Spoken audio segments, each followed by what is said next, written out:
젠더 중에 오늘 이제 페미니즘을 저희가 이제 공부할 건데, 우선 페미니즘의 기원, 도대체 어디서부터 시작이 됐는지, 그리고 지금 흘러 지금 현재 어디까지 왔는지, 네, 그것을 보고요. 결국은 페미니즘은 가정을 붕괴를 하는 게 목표입니다. 그래서 어떻게 가정이 그동안 붕괴가 됐는지 제가 살펴보고요. 그 다음에 3번, 페미니즘은 서구 사상입니다. 특히 미국에서 시작이 됐는데 우리나라에 아무래도 이제 들어오게 되죠. 한 20년쯤 지나서 우리나라에 본격적으로 페미니즘 사상이 들어오고 페미니즘 정책이 도입이 되고 국제 어떤 사회에서 약간 정책을 저희들한테 요구를 하기 시작을 합니다. 그러면서 이게 그냥 학문으로만 들어오던 게 실제 법으로 이제 그것을 이제 페미니즘 법을 만들게 하고, 그래서 지금 현재 어떻게 우리나라에서 페미니즘 기반으로 된 정책들이 이제 되고 있는지, 그리고 나서 그것에 대해서 이제 문제점, 페미니즘들이 도대체 어떤 논리로 무슨 이야기를 하는지, 그리고 그들의 논리의 문제점이 무엇인지, 그리고 마지막 저희는 결국은 성경으로 풀어놔야 되겠습니다. 이게 페미니즘이 얼마나 왜 반성경적인지. 지금 교회 보면은 굉장히 페미니즘과 기독교, 교회 안에는 페미니스트들이 되게 많거든요. 네, 물론 남녀가 불평등한 부분이 어느 정도는 좀 있습니다. 근데 그것을 다 페미니즘의 시각으로만 다 해석을 하려고 하다 보니까 궁극적으로 성경하고 이게 대립이 될 수밖에 없거든요. 근데 우리 성경에서는 정말 뭐라고 말씀을 하시는지, 네, 그것에 대해서 마지막에 이제 그걸 하면서 이제 마무리를 하도록 하겠습니다. 네.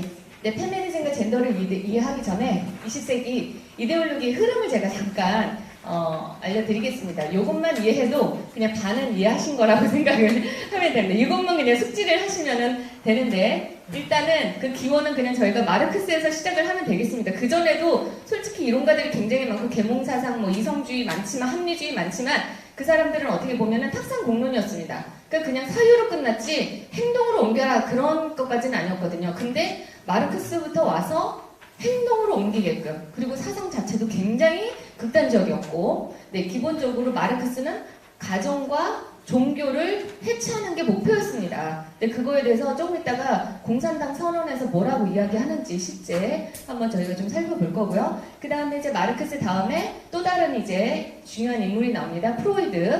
프로이드 하면은 성, 억압, 뭐 그런 무의식, 꿈의 해석, 이제 그런 류의 단어들이 이제 굉장히 대중화됩니다. 프로이드로 인해서. 그리고 억압된 성욕을 이라는 용어 자체를 만들면서 저희가 성욕에 대해서 생각하게끔 이제 그런 여지를 준 거예요. 그전에는 성 하면은 도덕적으로 억압돼야 되고, 막 해서 저희가 이제 어떻게 보면 공개적으로 그런 걸 논하지는 않았는데, 프로이드 때부터 본격적으로 성에 대해서, 성 이론을 만들어 줌으로 해서 성에 대해서 저희가 막 이야기하기 시작을 한 거죠. 네, 그 다음에 또 다른 굉장히 위험한 인물이 니체입니다. 너무나도 저희가 잘 아는데, 신은 죽었다라는 아무튼 굉장히 중요한 그 니체의 말을 이제 저희가 한번 또 조목조목 분석을 다음 달에, 그땐 다음 달에 해보겠습니다. 네, 그리고 나서 프로이드 다음에 이제 라이히라고 프로이드의 제자가 또 등장을 하면서 프로이드의 이론을 정치화합니다. 그래서 성정치. 그걸 가지고 성해방까지를 외치는 굉장히 또 위험한 인물이 있습니다. 라이히로 인해서 궁극적으로 68혁명에 아주 직접적인 영향을 줍니다. 거기서 실제 막 성해방을 학생들이 외쳤고, 젊은이들이 뭐 기존의 어떤 권력을 타파한다 하면서 자유를 외치면서 같이 동시에 성적 자유까지 같이 외치는 이제 그런 이제 분위기가 되었고요. 그 다음에 이제 라이히와 함께 저희는 이제 문화 막시즘이라고 합니다.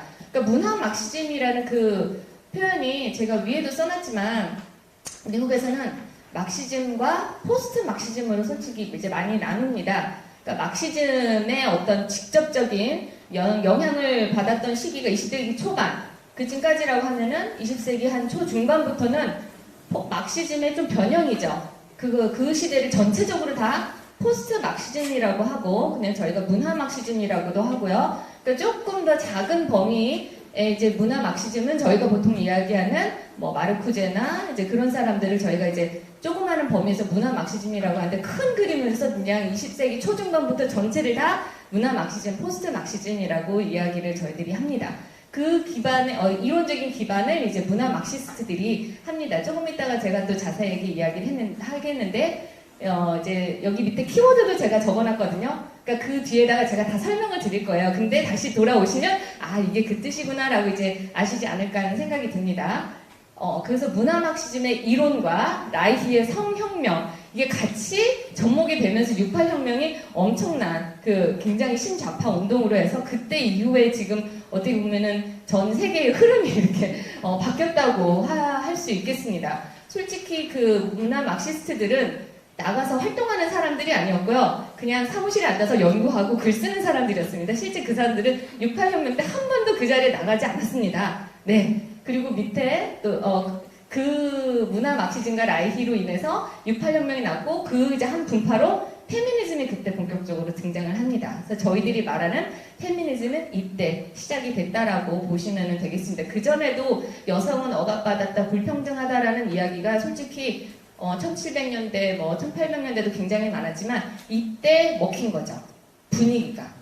네, 먹혔죠. 그래서 그때 이제 이론화되면서 지금까지 영향을 이제 쭉 영향이 이제 좀 간다고 보시면 되고요. 그리고 아까 전에 제가 말했던 니체의 흐름, 그 다음이 이제 후기구조주의라는 현재 포스트 모더니즘을 만든 포스트 모더니즘 어떤 그런 뭐라 그러지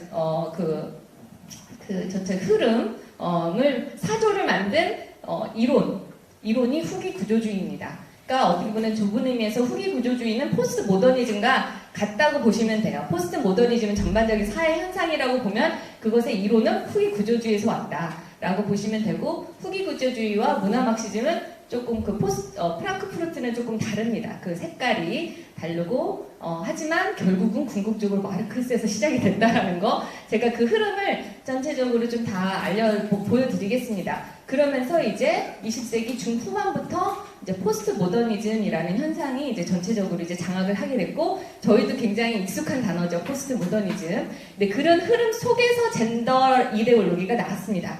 그러니까 페미니즘이 젠더 이데올로기랑 딱 연결이 된다고 볼 수는 없어요. 네, 이론적으로 딱 연결이 되진 않지만 단지 여성을 다룬다라는 의미에서 연결은 됩니다. 하지만 이론적인 흐름은 뿌리는 조금씩은 달라요. 네, 그래서 이제 제가 오늘 하고 다음 달에 전체적으로 이것을 이제 계속 다 말씀을 드리도록 하겠습니다. 네, 오늘은 제가 어느 부분에 대해 초점을 맞출 거냐면 여기 이렇게 빨간 부분이죠. 그 부분을 집중적으로 제가 이제 다루도록 하겠습니다. 오늘은 저희가 주제가 페미니즘이기 때문에 네, 그래서 이제 마르크스부터 시작을 해서 쭉 프로이드와 문화 막시즘부터 해서 쭉 진행을 하도록 하겠습니다. 젠더는 다음 달에 진행을 하고요. 페미니즘이 저희가 말하는 페미니즘이 20세기 중반 1960년대 페미니즘이라고 하지만 이제 저희가 보통 그때를 2세대 페미니즘이라고 그냥 편하게 이제 명명을 합니다. 아니면 뭐 이물결, 제2물결 페미니즘이라고 하는데 그러면 제1물결이 있겠죠. 제1물결은 대충 19세기 중반 19세기를 전체에 이제 여러 가지 여성의 움직임들이 있습니다. 그때를 1물결, 1세대 페미니즘이라고 하는데 실제 그 당시는 마르크스의 영향을 받지 않았습니다. 네, 그냥 여성들이 불평등한 거에 대해서 외친 거죠. 근데 이제 2세대는 완전 또 다른 흐름이 되는 거죠. 마르크스에서 시작된 이제 완전 성해방을 외치는 네, 그렇게 그 다음에 3세대라고 하는 거는 저희가 굉장히 그 페미니스트들 사이에서도 이제 굉장히 이견이 많은데 3세대는 거의 이제 젠더주의 그러니까 젠더주의라는 용어 자체가 어떤 의미냐면 젠더는 남성과 여성 둘밖에 없다라고 얘기하는 게 젠더주의거든요. 그래서 저희가 젠더주의라는 용어를 쓸 때 조금 조심을 해야 될 것 같습니다. 그래서 그냥 젠더 이데올로기라고 그냥 저는 그냥 쉽게 그렇게 그냥 명명합니다. 네, 그래서 지금 흐름이 일단은 그렇게 된다는 거 여러분이 아시고 자세하게 하나씩 보도록 하겠습니다. 네, 페미니즘 도대체 이 용어가 어디서 나왔는지, 네, 샤를 프리에, 프랑스어 마리 샤를 프리에라는 사람이 페미니즘이라는 용어를 처음 사용을 한 사람입니다. 네, 여성. 근데 이 사람은 공상적 사회주의자였습니다. 공상적이라면 이상적 사회주의. 그러니까 이제 마르크스 전 사회주의를 그냥 이상적 사회주의라고 하는데 이 사람은 그 이상적 사회주의를 외쳤던 사람입니다. 그러니까 마르크스는 어떻게 보면은 샤를 프리에의 어떤 그런 이론과 주장들을 이제 가져와서 본인만의 어떤 경제 어떤 용어로 이렇게 다시 또 재구성을 해서 막시즘 사회주의 그리고 이제 궁극적으로 공산주의를 만들었다고 보시면 됩니다. 네, 그리고 여성주의를 그냥 여성이라는 단어를 처음 사용했을 뿐만 아니라 여성 해방을 외쳤습니다. 여성이 자유로워야 된다. 그러니까 여기서는 말하는 게 사회주의는 서로 같이 공유하고 같이 노동하고 같이 생산하고 같이 나누는데 모든 생활도 같이 해야 된다는 거야. 그러니까 여성도 같이 나눠야 된다는 거야. 여성들도.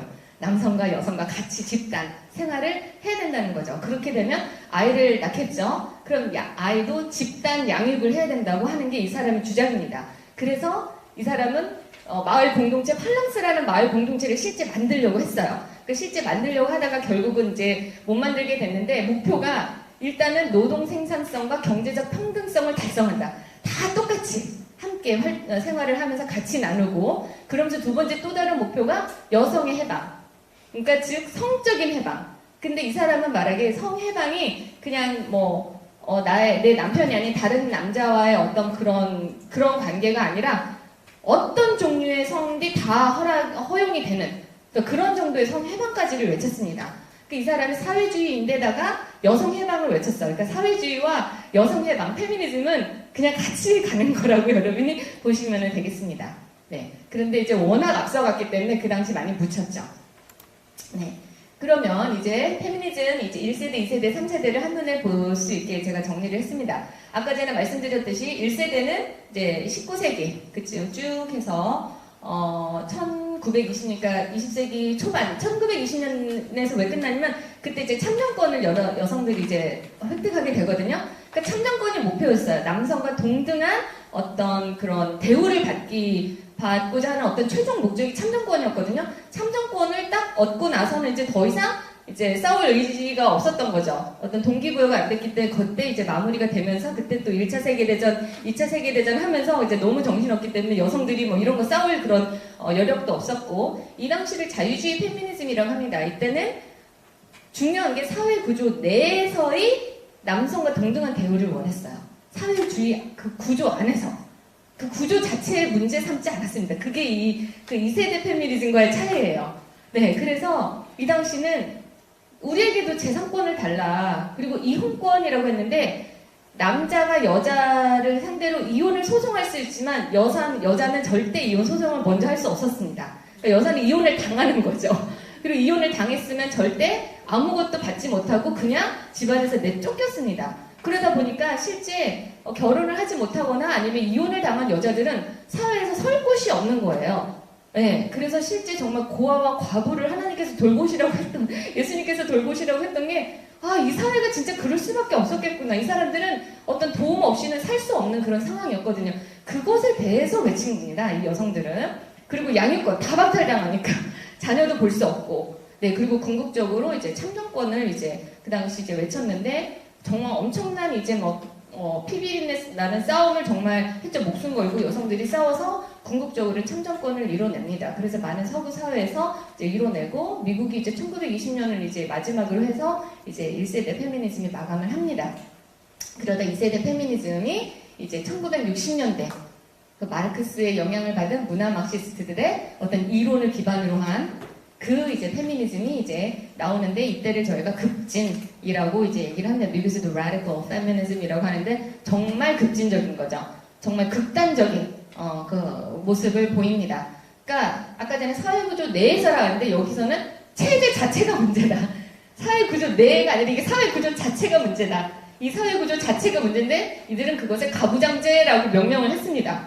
사회구조 자체가 남성 중심적이다. 여성이 억압받을 수밖에 없는 사회구조다라고 이들은 이제 이야기를 합니다. 그래서 이 당시 페미니즘의 그 키워드가 가부장제예요.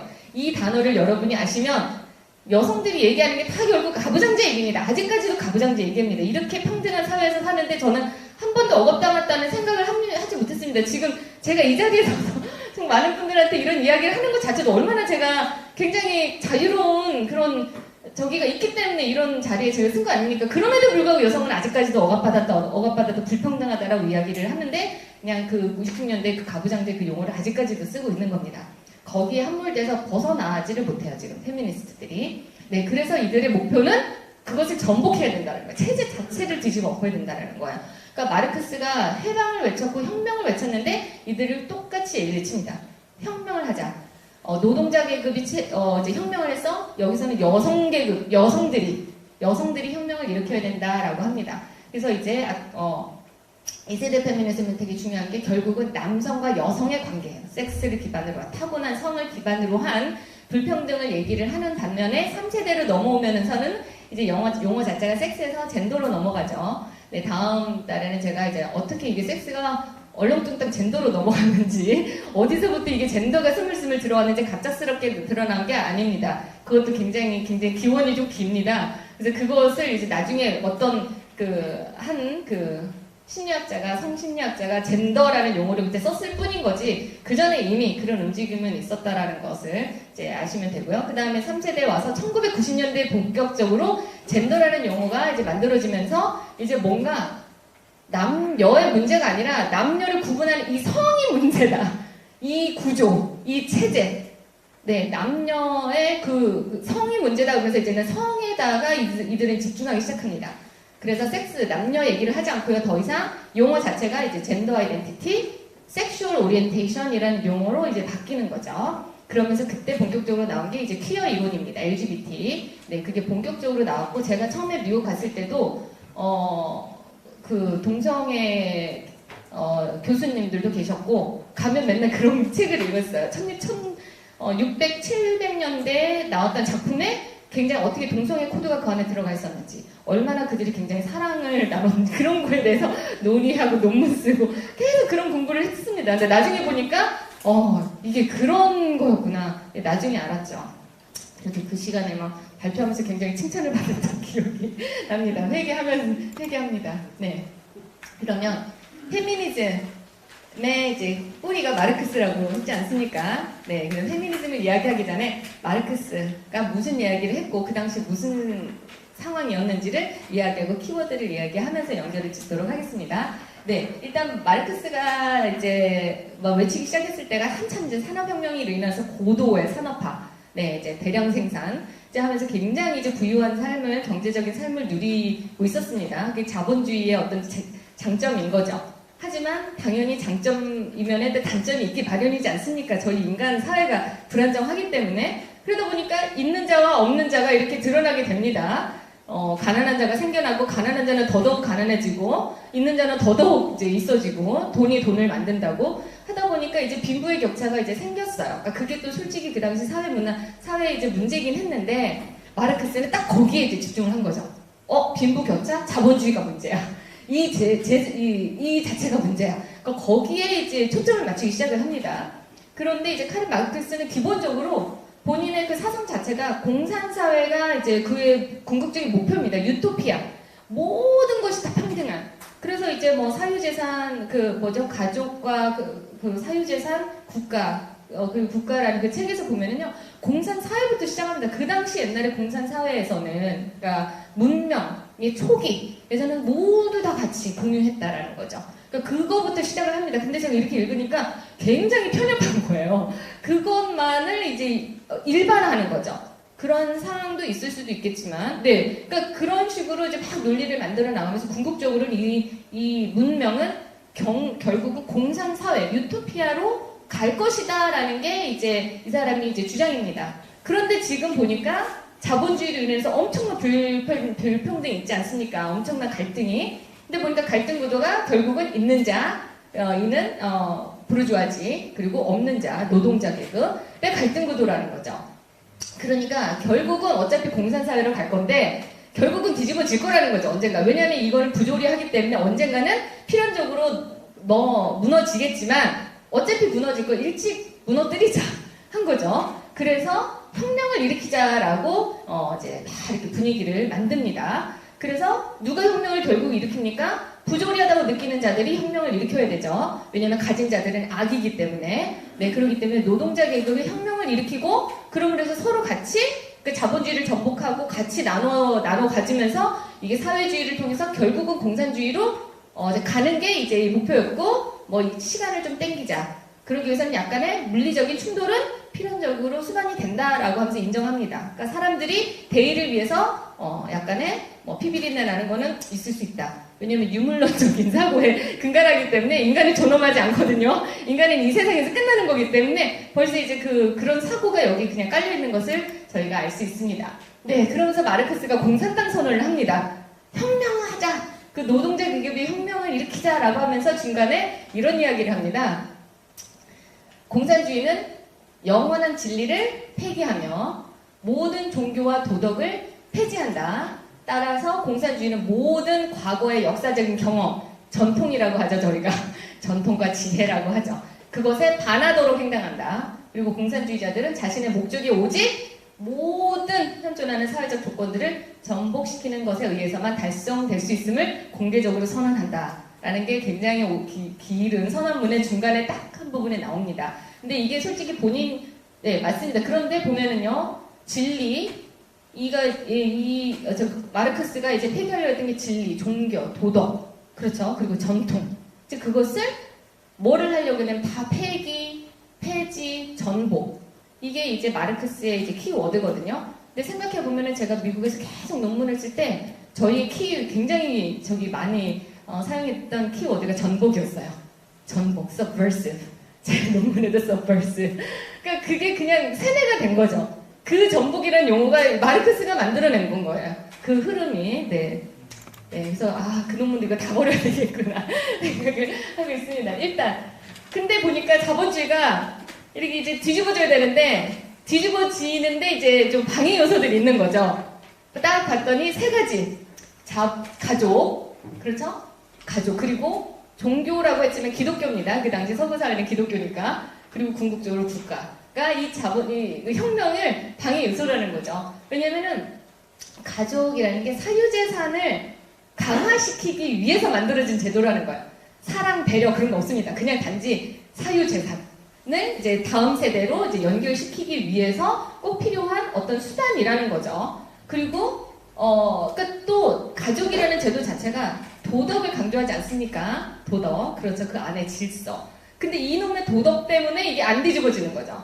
가족. 그리고 또 기독교가 저희가 뭘 얘기합니까? 십계명을 외우면서 도덕, 윤리를 굉장히 강조하지 않습니까? 네. 그리고 또 제가 여기다 말했지만 저희가 정말 힘들면 하나님께 부르짖습니다. 그럼 하나님께서 은혜를 주시면 저희가 그냥 다음 세상에서 그때 하면서 그냥 여기서 저희가 그냥 그것을 이겨내 갑니다. 그러니까 종교적인 어떤 그런 의지 때문에 이게 안 뒤집어지는 거죠. 그리고 결국은 국가가 자본주의를 이제 강화시키는 어떤 보호해주는 제도라는 거예요. 그래서 이 세 가지가 이제 뒤집어져야 된다라는 거죠. 네, 그래서 결국은 그것을 뒤집는 결과 엄청난 사람들이 희생이 되지 않았습니까? 거의 1억 명 넘게 희생이 됐다고 하는데 소련 2,500, 이제 중국에서 6,500만, 그리고 북한이 대충 500만 플러스 알파로 이제 저희가 추정을 하는 거죠. 그리고 미얀마니 그런데 굉장히 많은 나라에서 굉장히 많은 사람들이 이제 희생을 당했습니다. 그러면서 본격적으로 이때부터 종교, 가족이 파괴되고 정말 공산주의가 있는 곳에 종교가 있을 수가 없죠. 네, 왜냐면 영이 다르기 때문에. 네, 도덕이 본격적으로 붕괴가 되면서 같이 도덕이 붕괴하니까 성이 이제 해방이 되는 거예요. 왜냐면 성은 도덕이죠. 도덕으로 성이 계속 유지가 되는 거거든요. 왜냐면 가족 안에서, 남녀의 어떤 그 질서 안에서. 네. 네, 그리고 이제 마르크스를 얘기했고요. 그 다음에 이제 또 다른 한 인물이 20세기에 등장을 하는데, 프로이드. 여러분 많이 들어보셨습니다. 네. 잠시만요. 이거를 그냥 제가 다. 네, 프로이드의 키워드, 무의식. 네. 그 중에 이제 프로이드가 아까 전에 제가 말씀드렸듯이 본능적 욕구, 성욕. 그러니까 살고자 하는 욕구, 생욕과 사욕, 죽고 싶은 욕구. 그 타나토스 그런 욕구가 있다라고 하는데 그게 그 무의식에 이렇게 잠겨져 있다라는 거죠. 본능적 자아가 있는데 이 사회가 유지가 되기 위해서는 도덕, 그러니까 슈퍼 이고라고 하는데 초자아가 있다라는 겁니다. 저희 안에는 초자아가 있고 이게 본능적 자아, 이드가 있는데 본능적 자아를 초자아가 억제를 한다라는 거죠.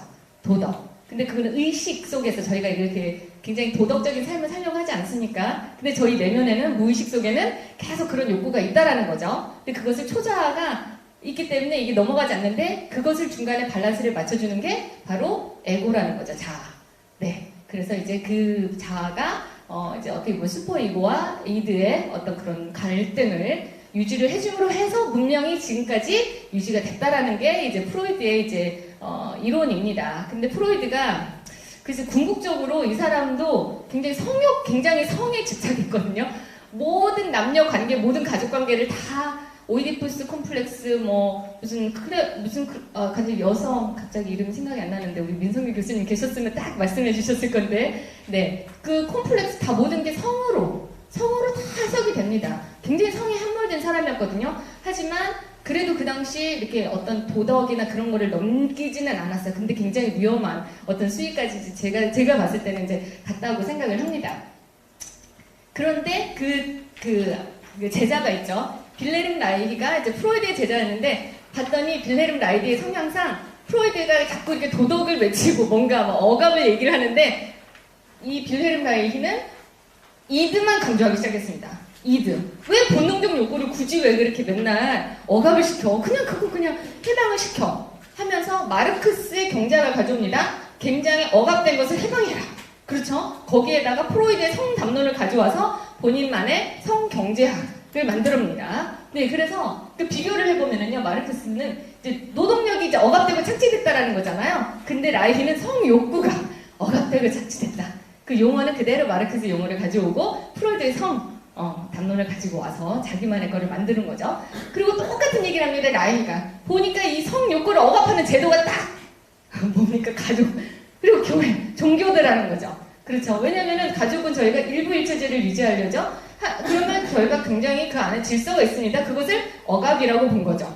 그리고 그 안에 청소년들도 성욕구가 있는데 가족이라는 질서 때문에 억압이 된다라는 거죠. 왜 이걸 억압해? 그거를 발산시켜라 해가지고 굉장히 어린 아이들 때부터 굉장히 성애화 그거를 굉장히 강조를 했죠. 그리고 교회는 어떻게 얘기하면 서울 성적 쾌락이나 그런 거를 굉장히 금기시하고 죄라고 하지 않았습니까? 그래서 얘네들이 또 어떻게 보면은 악한 체제다라고 해서 본인은 이제 정치를 하기 시작합니다. 그걸 가지고 혁명을 해야 된다, 해방을 해야 된다. 네, 그래서 지금 저희가 라이히 하면 성해방, 성정치. 네, 그러니까 프로이드가 딱 씨를 뿌린 거죠. 거기에서 지금 이상한 이제 방향으로 이게 흘러가기 시작합니다. 근데 프로이드가 라이히한테만 영향을 준 게 아니라 밑에 후기 구조주의도 엄청 영향을 줍니다. 그래서 굉장히 프로이드가 위험한 인물이라는 거를 여러분이 아시면 되고요.